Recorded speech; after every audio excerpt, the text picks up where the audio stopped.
Hello, this is Brandon from Brandon's Elevators, Hotel Tours, Rides, and More. And today I've got a pretty special video, and it's especially going to be one for the people who actually provided everything that you see here and donated it to me. So, believe it or not, one of these pieces I've had way longer than the rest. And if you guessed that it was the COP in the middle, then you are correct. I got this before everything else.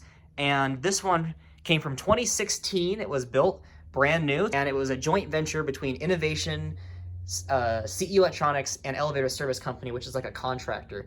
And they all came together to help build this panel as like kind of a project of some kind. So that was the really cool part, and I sincerely thank them for doing that and taking the time and the work to build all this, and then on top of that give me the owner's manual for it, sending me the drawings and giving me all the stuff for it. So thank you so much for that. And I'm going to be showing it off in this video as well, because I figured the people who designed the panel and built it, I figured they might be curious on how it's still holding up, and I'm going to deliver on that, and I'm going to show them how well it's doing. And spoiler, it's doing really good. So we're going to take it up to the second floor, and I'll show you guys that. Going up, please stand clear of the closing doors. Second floor. Another thing I'd like to point out is this was custom because it's got my name on the front of it. No other Innovation COP is going to have my name on the front. This is the only one you're ever going to see that has my name on it, most likely.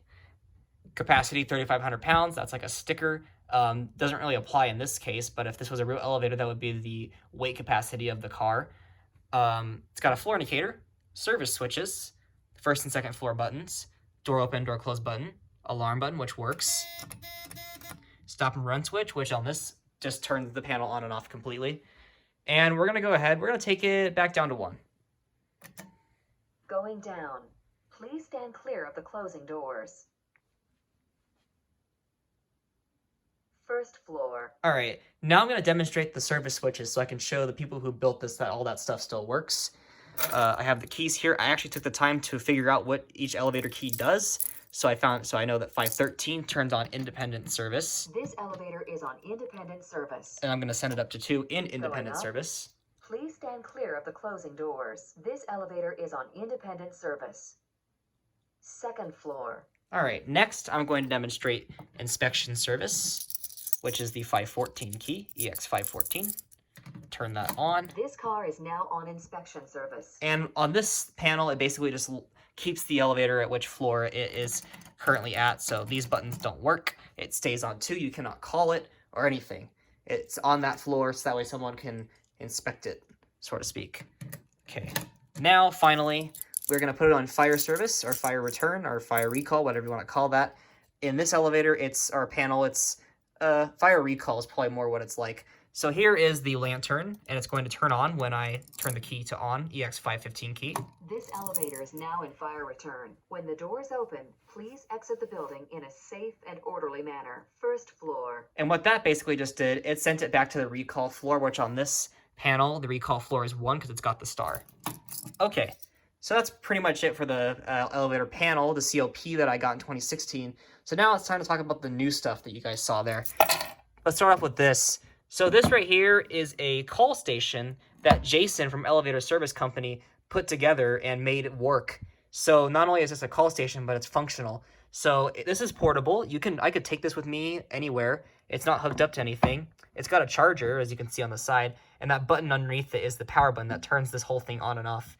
So I'm gonna take it up. I'm gonna press the up button, and you guys will see what happens. You guys see that? This thing's like a simulator. It's kind of like a mini version of this. So that's really cool. I really liked how Jason did that. As you can see, it goes up when I press the up button. The indicator goes down when I press the down button. I think that's super cool. So this is awesome. Massive thank you to Jason for putting this together for me and sending this to my house along with everything else that I'm about to show off right now. These 3 things are all hall stations or hall lanterns, and they all came from Innovation directly. And someone at Innovation gave these to me. So here is the first hall station. This one here doesn't light up. I didn't see any wires for it. So maybe that's a project me and my dad will do together.